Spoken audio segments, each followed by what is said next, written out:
Hello everybody, today I will be discussing whether the chemical compound capsaicin is an anti-cancer agent or a pro-cancer agent, whether it attacks cancer or promotes the growth of cancer. Now first we have to understand, what is the chemical compound capsaicin?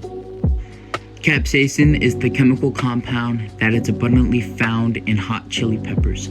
This compound triggers the transient receptor potential-vanilloid 1, or also known as, for short, the TRPV1 pain receptor. And these pain receptors are abundantly found in your mouth and in your tongue. And when this chemical compound capsaicin triggers those pain receptors, it results in the painful burning sensation that people feel when they eat really spicy foods. In fact, Scoville heat units primarily measure capsaicin.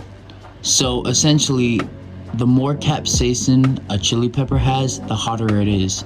And the less capsaicin a chili pepper has, the less spicy it is. There was an article posted back in 2014 by Jamie K. Lau, Kathleen C. Brown, Aaron M. Dom, and a lot of other people. I don't know if I pronounced their names right, but hopefully I did. Now the article talks about experiments that were done that supposedly show that capsaicin induces apoptosis in cancer cells. And what apoptosis is, it's programmed cell death. Now let's read that article to find out how true that is. Looking past the introduction, there's a lot of paragraphs about a lot of things, and reading them I can't really understand too much about what they're talking about. But that's not the main thing I'm after. The main thing I'm after is actually seeing the charts of the experiment so I can see how, directly of what the effects are. So if you look past all of the paragraphs and you look past where it says results, if you look under that, if you keep scrolling under, you'll see a bunch of charts and a bunch of graphs.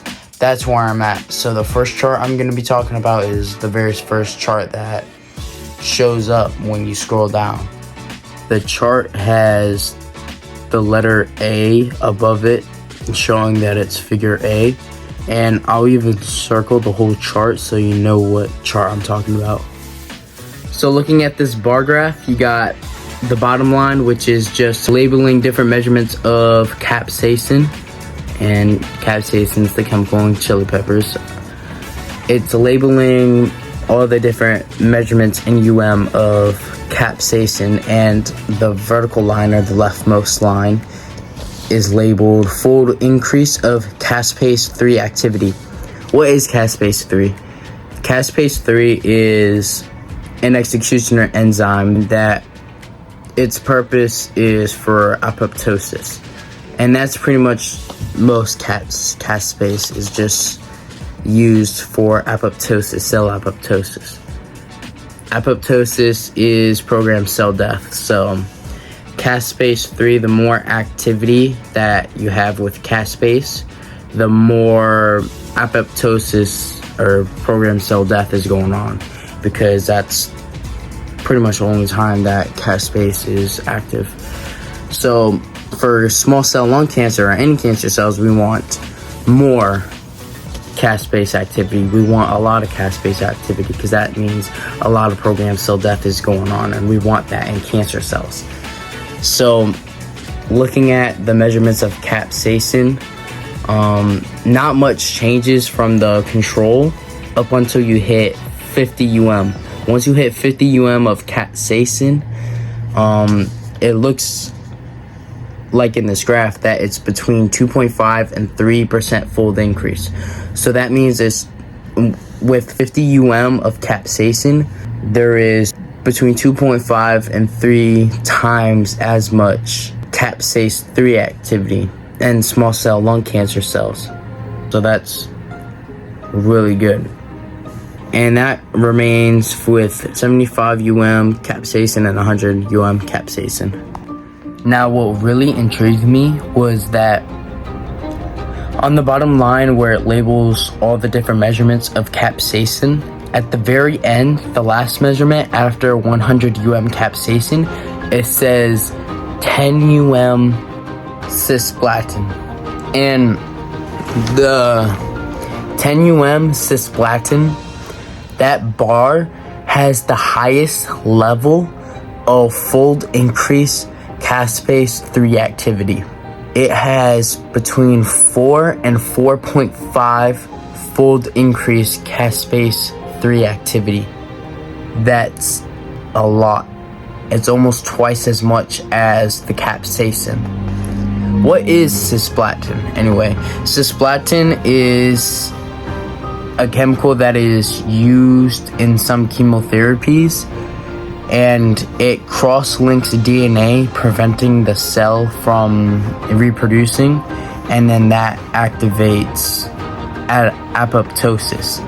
So cisplatin is already known for killing cancer, and it activates a lot of caspase 3 activity. Now, on the top of the first graph, you can see it says H69. That is the specific strand of small cell lung cancer cells that we're experimenting on. If you look at the other charts, it's the same experiment, but it's on different strands of small cell lung cancer cells. That's what the different letters are. So for example, on figure B, it's also talking about the experiment done on H69 cells, but it's measuring the amount of hours that it took for it to reach the fold increase. So in 36 hours, it took 36 hours for it to reach 2.5% fold increase, which is good. And then in like 48 hours and 72 hours, it remained relatively the same percent fold increase. For a better example, if you look at figure C, it's the same exact chart as figure A, except it's the same experiment done on different cell lines. So where figure A showed the experiment done on H69 cell line, small cell lung cancer cells, this experiment is done on 3 different cells in figure C. It's done on DMS53, DMS114, and H82 small cell lung cancer cells. So it's done on different cell lines.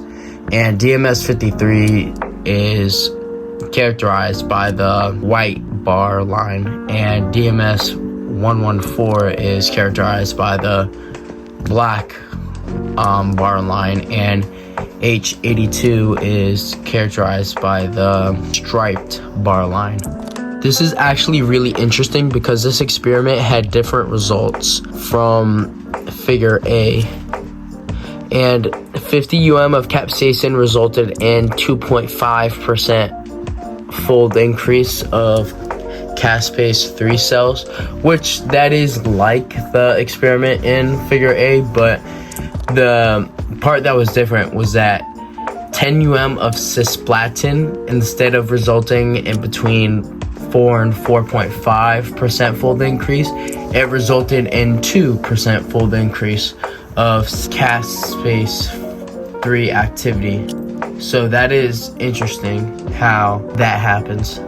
So if you scroll down past figure 1 A, B, C, and D, you will see figure 2. Figure 2A is the chart I'm talking about. So in figure 2A, it's talking about the growth of a tumor.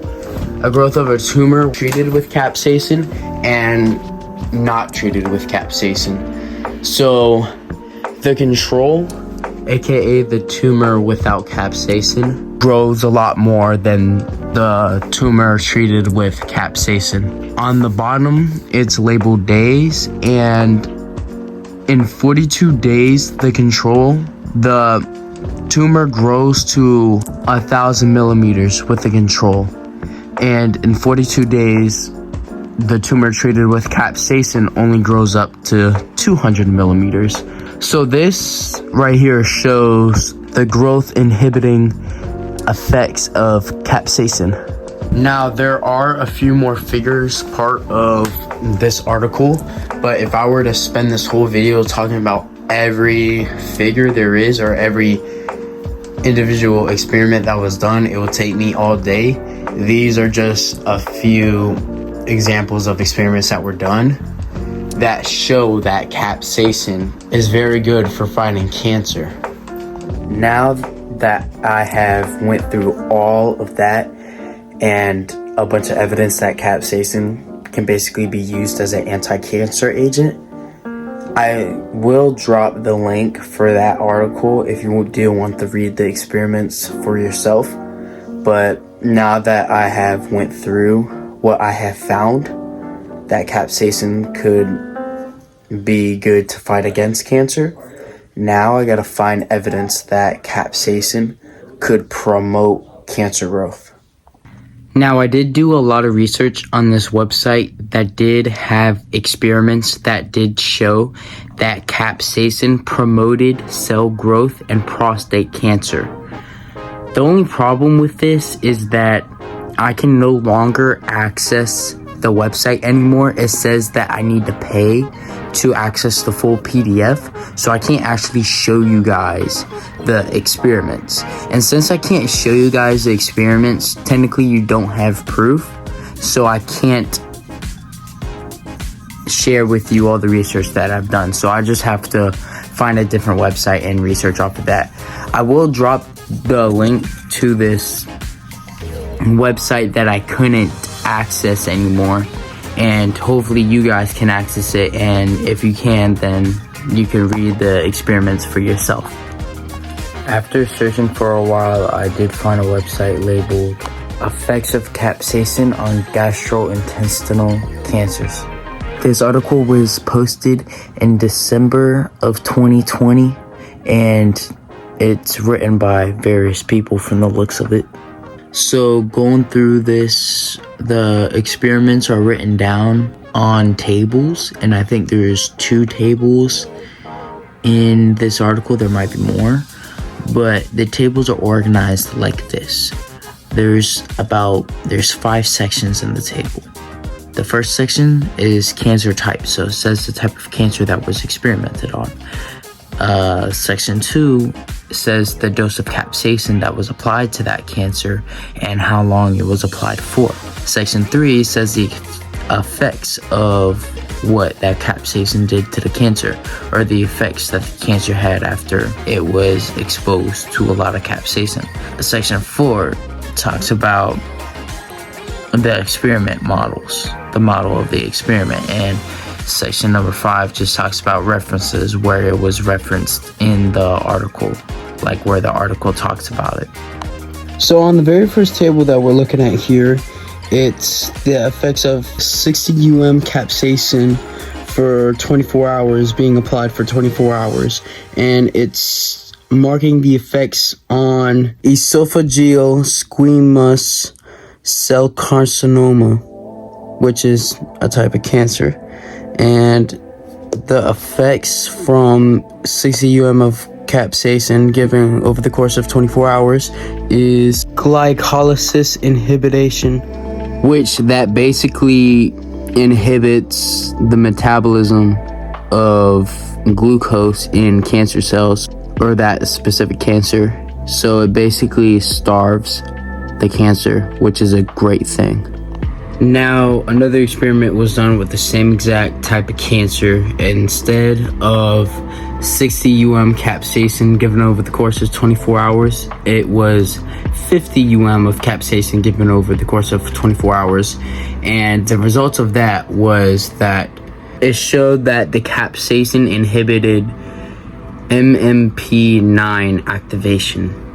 And what MMP9 is a protein that generally acts as a pro-cancer protein. Basically, it helps cancer spread. So MMP9 is bad, and what 50 capsaicin does, it's, according to this experiment, is that it inhibits that activity.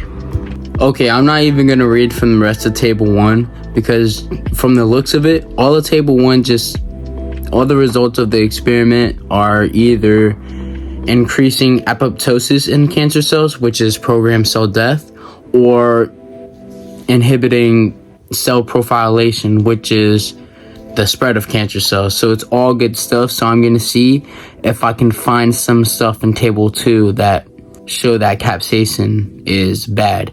And obviously I hope that I don't find any, because if capsaicin could be an anti-cancer agent and cure cancer, that would be great. But right now I'm just trying to find some stuff that can prove that capsaicin can help cancer, so that way I can basically find both sides of the story and figure out which one's true, if that makes sense. Okay, I actually found something in table 2. So the very first experiment that table 2 shows is actually on the same type of cancer that the first experiment I went over was on. It's on esophageal squamous cell carcinoma. It's on the same exact cancer.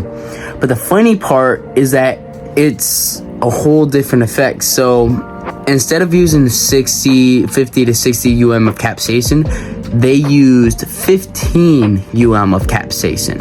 And the effects of that were increased cell proliferation. And what that means is that it increased the cancer growth. So that actually is really interesting. Scrolling just under it, there was an experiment done on gastric cancer, and it revealed the effects of 90 through 250 milligrams of capsaicin through oral intake every day. The effects of that experiment were increased carcinogenesis, which is the start of cancer, or the process of normal cells becoming cancer cells. This is actually really interesting because if you look back at table 1, an experiment was done with capsaicin on the same type of cancer, but it was a different capsaicin amount. It was between 10 and 300 of capsaicin over the course of 12 hours. And the result of that experiment were actually apoptosis and inhibition of cell proliferation. So it's basically just suppressing cancer and actually killing cancer. So I didn't notice this before, but I looked at table 1 and table 2. And table 1 and table 2, they're both experimenting on the same types of cancer.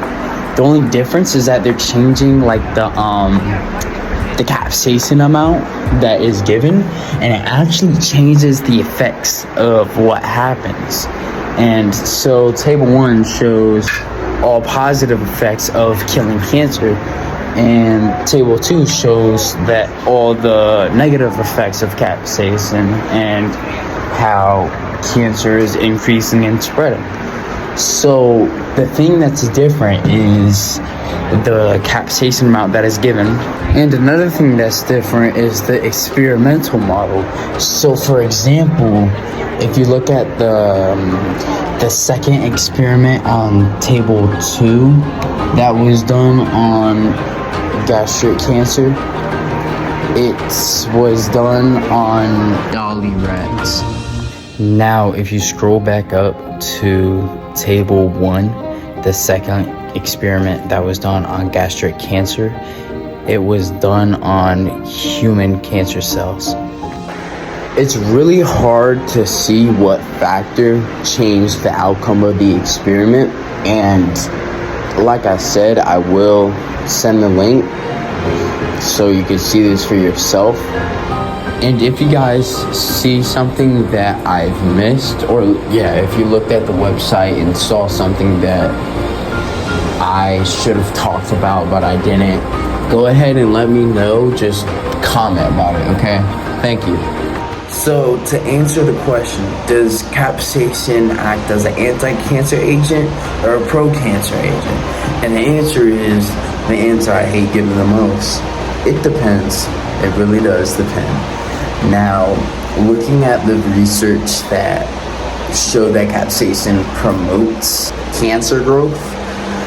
The research that does that, I mean, they either have a high dose of capsaicin, like a really high dose, or a really low dose, like 15 or like 300 milligrams. So what I think is that I think the sweet spot is 50 of capsaicin.